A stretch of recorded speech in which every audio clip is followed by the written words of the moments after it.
بسم الله الرحمن الرحيم. أعزائي الكرام، باسم الشبكة الإعلامية نلتقي باللاعب خالد حمادي. خالد حمادي، مباراة اليوم كانت مثيرة حساسة، مباراة كذلك فيها الضغط العصبي، ربما وصلت الأمور ربما بأن تأتي إصابة ربما من النوع الأول في الإصابات القوية على اللاعب محمد الحلواني، لاعب صغير. كونك أنت المتسبب بهذه الإصابة، ردة الفعل خالد، هل كنت متعمد إصابة هذا اللاعب؟ والله طبعا زي ما انت عارف، يعني من الصعب انه الانسان يكون متعمد في اصابه لاعب بالطريقه هذه. يعني ممكن الشد العصبي وشويه من الحماس الزايد في الملعب ممكن اثر على اللاعب وخلاني اندفع في الكوره، لكن ما اعتقد اني انا اتعمد اني اعور لاعب بالطريقه هذه يعني. ولكن انا اكرر اسفي يعني للجميع، سواء من اداره فريق الهجره ولاعبين وكل الناس الحاضرين.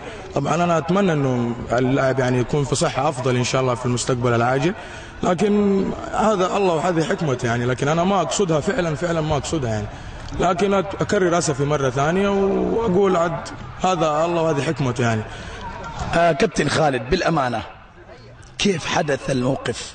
من كان الأقرب للكرة؟ من كان المندفع؟ هل أنتم الاثنين مندفعين على الكرة أم من كان الأقرب للكرة؟ كيف حدثت بالأمانة؟ أنت فصل لنا.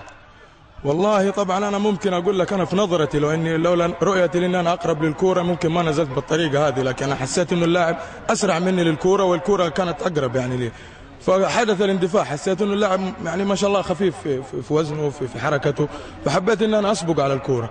فأثناء الحركة هذه يعني كانت رجله ثابتة ومع نزلتي فخبطت في ساق اللاعب، لكن هذا الله هذه حكمته. برضه أكرر أسفي فعلا يعني. أنا ما أتمنى أن أكون في موقف زي هذا، ولا أتمنى أن تجيني ولا أي لاعب سواء في لاعب أندية أو لاعب حواري أو حتى لو إنسان ممارس بسيط في كرة القدم، ما أتمنى أنه تجي إصابة زي هذه واتمنى له الشفاء العاجل ان شاء الله. وباذن الله احنا حنكون في مواساته وبنواسيه، ونكرر اسفنا الجميع جميع الحاضرين، سواء لجنه منظمه، فريق الهجره، جميع الانديه المتفرجين وجميع الجمهور. طبعا يعني نتمنى انه العالم يعني تعذر الموقف هذا فعلا، اني انا ما اقصد اللاعب هذا، واتمنى له الشفاء العاجل ان شاء الله.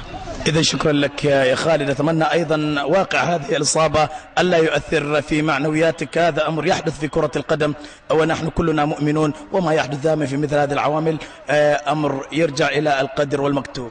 شكرا لك وشكرا لجميع الحاضرين وشكرا لجميع. نلتقي